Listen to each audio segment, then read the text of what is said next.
Broadcast live. Yeah. Hey yo, we out here once again. Once again, my G. You know, it's twice this year. You know what I'm saying, my nigga? It's twice this year with you. Too nice. You know? Twice as nice, fam. Twice as nice, you know? You just dropped the album. I just realized there's X, Jabba X. Yeah. What is the X about? Jabba X is a title, actually. Like, the EP kind of came out as a prelude to the album. Okay. The album was supposed to have dropped earlier in the year, so it's just been pushed back to next year. So I wanted to just kind of do an EP, but kind of like, you know, step away from the hip hop and solar brand kind of thing and just kind of create like my own thing. Like Jabba X is more so like, you know, Jabba who has reached, the X is the Roman numeral for 10, you know what I'm saying? So I'm on my 10th album right now. So it's just a beautiful thing to kind of like, you know, be able to like now have like power to just experiment, you know what I'm saying? And just try out things that I've just never been able to like, or rather not been able to like, stuff that I've always just kind of like, you know, been interested in like, you know, getting into and like, you know, just finally like experimenting with it. Yeah. But for me, it's almost like your whole career has been experimenting. Yeah. You haven't, you know, maybe the experiment becomes like normality, and then I mean, it gets to that point. I mean, more so with this new thing. I mean, working with a young producer like Hugo, somebody who hasn't had any commercial release whatsoever. You know, it was just interesting to kind of like, you know, have a vibe of what's happening on the streets. You know, and how can I fit myself into that somehow. You know, Hip Hop Panzola has gone to a point where he's almost like typecast, like, you know, he has a sound that people almost always expect, you know, so how do you like, you know, experiment in moving in the same space, but then just trying something different, you know, like, you know, people hearing you on a more current level, you know, so that's what I was trying to kind of get it onto. Don't you think that with the sound that's happening in the world, I was having a chat with another artist the other day, Nati, and I was like, the problem with South Africa is that we don't have a sound, and you literally, I think you're one of the guys that literally created a sound, the flow, you know, instrumental, singing here, doing whatever. It's literally where the world is with music. Don't you think also maybe you're a bit ahead of your time though? Have you ever seen it like that? I mean, I've always considered myself to be ahead because most of the time, you know, like you put out a project and people wouldn't necessarily like, you know, reciprocate to it the way you expected. You know, like they're kind of expecting something from the previous. And then when you now work on something new, the very thing that they were kind of like, you know, holding back on, they're starting to kind of catch up to it, you know. So, yeah, in a way you could say like, you know, I've always kind of like just been ahead, you know, with everything that I've been doing. But as far as South Africa and its sound, you know, that has always been something that we've been trying to explore, you know. And that's pretty much like, you know, one of the reasons why I took the direction that I took with the EP. You know, I wanted to kind of like do what globally everyone is kind of bumping to right now. And, you know, somewhere in there as well, like, you know, include some of the things that made South African sound to where it is today. I mean, I'm experimenting with a lot of flows. There were experimental of like, you know, the Cheese Corp days, the TKZ days, Hwaiza, you know, touching on a little bit of what's happening today with OK Malum Cool Cat, Shoma Josie, the Casper sound, all of that stuff. Like just trying to like bring it together and just see what we can put together with that, you know, if we could maybe create a new direction in the South African sound. Yeah. I mean, how important is it just to still make music though? Yo, for me, music is a language, fam. Like, music is a form of expression. Like, I think for me, it's right up there with all the senses, you know, it's right up there with all the, like, the needs that people have, you know what I'm saying? Like, music can align you to a place, it can align you to a time, to a geographical space, you know what I'm saying? So, like, it's just really important to always just kind of, like, you know, keep it going, you know what I'm saying? Yeah. What happened with, I mean, obviously, you know, I can't go without talking about our last conversation. You obviously had issues with your label. You all resolved it because I see this is out, this comes out the label. You know, did someone that speaks with you with some type of respect, did they give you the respect that you literally wanted? You know, the thing is with labels, man, it's really like tricky, especially when like, you know, it's an international label where like, you know, all directives come from international. It can get very frustrating, you know, especially like, you know, when we're working within a space where like, you know, music should be like kind of like, you know, distributed on a need basis, you know what I'm saying, not on a whatever else, like, you know, whatever other people are kind of thinking about, you know. It was kind of like, you know, hard trying to like, you know, rope the label into like, you know, understanding what I'm trying to do, because more so with the EP, you know, it was really like, it wasn't so much about like, you know, pushing units or anything. It was just really like an appeasement to the fans that, yo, like, we're still in there, we're still like trying to record, and also I just been in the fire of doing it, you know. And somewhere along the line, you know, we kind of had to meet somewhere halfway and just make this thing work, you know. And yeah, I've been like mad appreciative to how they've like, you know, been reciprocating with the whole thing. Okay. Yeah. I mean, look, there's the platform where you shut them down, so, you know, yeah. it would be nice. It'd be nice to kind of like do a full 360, you know. Yeah. So it ain't like I'm encouraging. Yeah. No, I mean, like, I really think that, you know, somewhere like, you know, record labels need to kind of like, you know, meet musicians halfway and see how we can like, you know, work together and getting our things out there. I mean, right now, the biggest form of music distribution or like, you know, a platform where people can get music right now is on the streaming, you know. So like, you know, the monetizing of that has kind of like made things a little bit more complicated with getting ourselves out there, you know. I'm really like, I believe that somewhere along the line there is a role for like, you know, free music distribution to some degree. Like, you know, people have to have access to it at all times, you know. Like, and we're in an environment where like it's not so much easy for like the masses, you know. Like, not everybody is rolling with the kind of like, you know, smartphones that, you know, like some of us kind of like, you know, acclimatized to. You know, we need to find a way of like just reaching people who have always been accustomed to the old conventional way of consuming music, which is through buying CDs and, you know, getting out there. And since that is a kind of like now coming to like, you know, a dire closure, you know, we have to kind of like maneuver new ways of trying to get there, you know what I'm saying? So I mean, right now we're just trying to like make it work together with the labels. And yeah, I mean, you know, there's two things that I actually acknowledge or I think of about you, where I think were futuristic, obviously, like futuristic back in the future, but they were a bit ahead in conversations, or maybe it was mature. They were more mature from me, from you know, the musicality, how you literally like, I know a lot is common now. Kids literally, there's not one genre. It's music, you know. And there's also a state of, there's a huge conversation going on about depression and all that stuff. It's almost like a thing that's been bottled in, but like there's this new generation that's so articulate about it.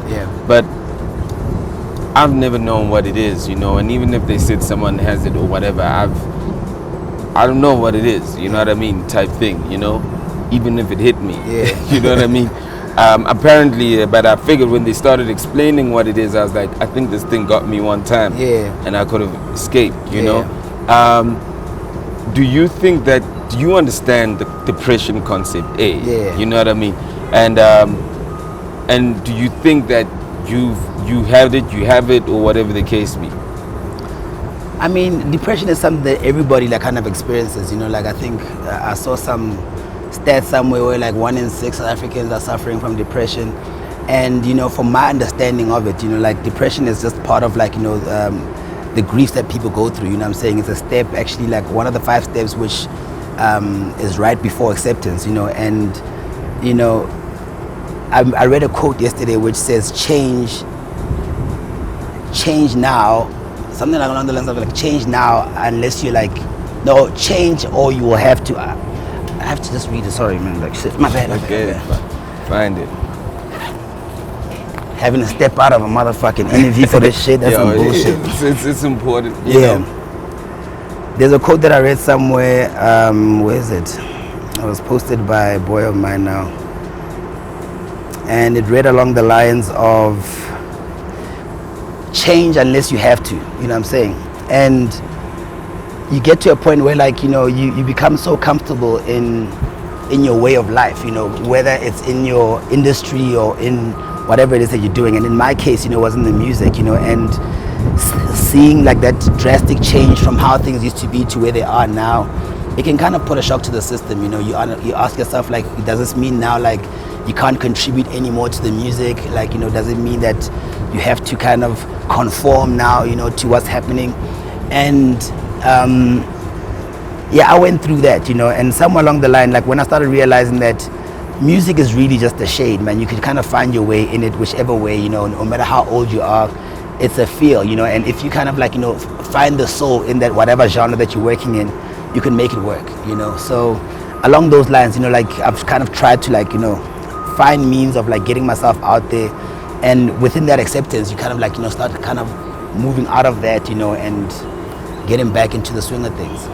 I mean, there's a lot of that's going to happen, and you've grasped it, like you've this, well, at least like what they say is depression in many instances, which I like I say, I've never kind of experienced it per se until they told me, you know. What would you, how are you, right now obviously you say, yo, music, but how are you actually like almost like pulling yourself out of that space, you know? I mean, is it like, obviously the brain switches off, and sometimes I say that the brain literally is its worst enemy. True and that. the brain prefers to be an enemy than a friend. True that. You know what I mean? You literally consciously need to say to the brain, I'm gonna be happy today. I'm gonna smile today. I'm gonna give out good energy. I'm gonna get away from bad energy. I literally want to say the right thing that's constructive. You literally have to say that. True that. It's like a job. When you switch off, when you get bad news, you let the bad news own you. When things go wrong, you let that own you. When you're stuck in traffic and so, you let things own you. But how are you dealing with it though? How are you switching on? It's the company that you keep, man. Like I always say, like a very strong support base is always key to like, you know, overcoming something as heavy as depression, you know. Like I was just one of the few guys who were just like very fortunate to have worked with the production team that I worked with, you know. I started off with a young brother called C as well, another one from KZN, who kind of like, you know, showed me that, you know, like the love for music, like that pure authentic music is still there, you know what I'm saying? So like starting from there, getting in with BFB as well from Malawi, that kind of allowed me to just open up. Like, I mean, there's nothing better than just getting on a microphone and just like putting yourself out there, you know what I'm saying? Because I've really noticed that in most cases, when you're doing music for the sake of just kind of trying to get a fun reaction out of people, it has less impact than if you were to do something that really like means a lot to you. Because in most cases, whatever it is that you're speaking about, if it's from the heart, it's bound to touch at least 100 other more people out there, as opposed to like people who are just trying to get like a quick fix of fun, you know what I'm saying? So I mean, for me, like just getting yourself within that space of people who are like just trying to like get the fun back in you, you know, and just bring the love back into it, because it gets to a point where like it stops being fun. It's now more so about economics and, you know, social media and, you know, all the other stuff. Like it loses its human touch, you know what I'm saying? So like I've kind of like, you know, found that, and it's a really beautiful thing to kind of like start like, you know, moving out of that whole space. Do you think that, like, do you ever see yourself actually becoming the advocate of, look, I'm an artist, I'm a creative, I've been to it? Do you ever see yourself ever speaking to a lot of artists who are established, up and coming? Just to, I mean, I think it's a role to play, you know. I mean, Kanye West, in a way, I think disrespected it, you know. But do you feel, and I say he disrespected it because he woke up the next day and said it's dementia. I never slept enough. But he called the whole album around that. He blamed everything around depression, you know. He literally pushed his weight on everybody, and he said it's depression, that's why I'm like this. Then he said, no, I never slept, when he was in front of Trump, when he was trying to sell Trump a pitch, you know. That was quite harsh to watch. Do you feel that though you could actually go and start speaking? That could be something that you do. Are you even ready to go? I mean, I'm not really like in that space right now. You know, I think, you know, perhaps there will be a time, you know. Right now I'm just really trying to like establish myself as like an African musician. You know what I'm saying? Yeah. Like I want to really get out there and just share people music, because I realize that's the one place where I'm really alive. You know what I'm saying? Like music is an antidepressant in itself. You know what I'm saying? And perhaps maybe like there could be like places where we could like start like forums, whatever, where we could like start speaking to other musicians about like if they've been through the same thing, whatever. But right now, currently, as like myself moving into it, I don't see myself as like being an advocate for such, because I'm also still kind of like trying to understand it like fully, because there's different levels to it. Like 1 minute you might be going through it, and then you overcome it, then you go through another, so it's just really trying to find my space up in there somewhere. Yeah, a spike of happiness, a spike of sadness. Yeah. I keep telling myself, just be found neutrality.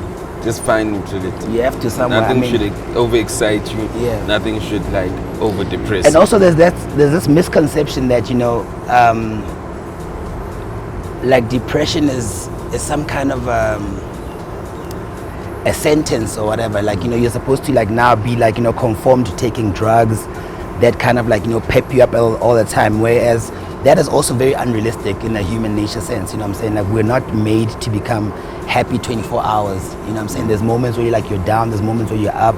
If you are somebody who was like always smiling, always happy, I'd probably think there's something a little bit wrong with you, type of thing. So like you have to like get to a place where like you accept the fact that like there's moments where like you'll be super down, and then you just kind of like play it off from there. You know what I'm saying? There's moments where like you're like extremely happy, and those don't last as well. Like life is really like always ever changing. You know what I'm saying? So you have to kind of just keep with the wave of it as it goes. Yeah.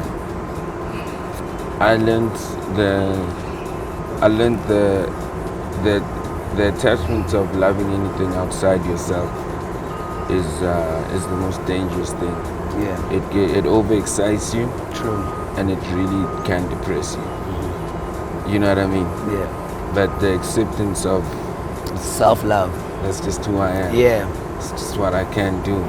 And that's how good I am. Yeah. And the goodness of me is the best of me. Yeah. You know what I mean? Yeah. It's that excitement of things in the world. True. And sometimes we create those things for the world also, and we get attached to those things we created for the world, which you can understand because you've got the songs that people are singing. Yeah. That's where we're at with it. That's your thing there. Yeah. Yeah. That's crazy. And that's why, just getting back to music, I was saying, initially I was saying, don't you feel with the sound, I feel that you have a huge opportunity now for the world. Yeah. Not that like you weren't big here. Yeah. But like I think you have a huge opportunity now for the world, because your style is what is happening in the world, right now. Yeah. I always go and I listen to the Nigerian music. Yeah. Sometimes it sounds like Kwaito music with a bunch of guys who are singing. Yeah. It's just that Kwaito guys were chanting. South African music has like really like made a huge impact around the world, even like now exploring different music genres in countries that I wasn't really like open to initially, like countries like Malawi, countries like Kenya, Tanzania, Niger and other places. You start hearing like the influence that they got from here as well, and also equally the influence that we get from there as well. Like when you listen to the current house sound and what was happening in Angola, that is kind of like what has created this maybe call it like a hybrid of like Kwaito Doom house type of thing. Like there's this very big electro house African sound that's happening right now in Kenya. What we call Kwaito, like the mid-tempo Kwaito stuff that we do, they call it kabuka. You know what I'm saying? Like kabuka comes from that kabuka, from that old Kwaito thing. You know what I'm saying? And we've always been there. And I think you're right. I'm definitely ready for the world right now. I mean, the drum album is something that is very encompassing of Hip Hop Panzola's journey from the first album to now. From like the Kwaito sound that we kind of came up on, to the eclectic sound of like the high life of Ghana, the influence of Fela Kuti and all that. That is something that I'm really excited to get in the world to hear, and sonically also playing with some of the stuff that is currently like making waves, stuff like the trap sound, with a backdrop of African guitars, African rhythms, as opposed to like having the hi-hats. You have the percussions and everything. That is something that's like really that the world is kind of like looking forward to. And yeah, I'm really excited about putting that out there and like getting folks to kind of like hear that. I think what you should do when you have time, maybe you listen to the Anati album. Yeah, I'm trying to get into that, man. Yeah, I think what you need to do, you got to spend some time with him in the studio.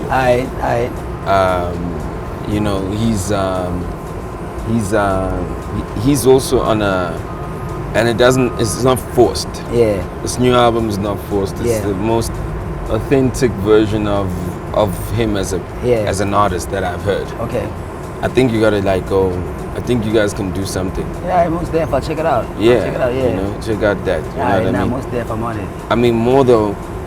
Jabba EP's out. Yeah. What else can we expect? Have we got a date for the album next year, or a plan early next year? Yeah, the album is going to probably be dropping March next year. So we've got like a major plan of traveling, celebrating 19 years of being in the music industry, and 1 + 9 makes 10. Which plays onto the whole theme of the 10. The 10th album. We just want to go out there and just showcase the music around the world, find 19 places to go perform at, across the world. And yeah, man, that's something that I'm really eager to have people listening to. But right now the EP sounds dope. Thank you very much, my brother. The EP just dropped now. Features a young brother called Hugo Flash that I kind of ran into, and I wanted to kind of work on a project where it's just really based on feel, and it's like a pop-up project, not too much thought is put into it. He just puts the music down, and then we kind of see how we can flash our way through it, and then we come through with it. You know what I'm saying? Cool. Yeah. Yo, B, I'ma love you. Yeah. And let you leave me. Thank you very much, my brother. Thank you very much to the Slicker fan base. The EP literally sounds dope.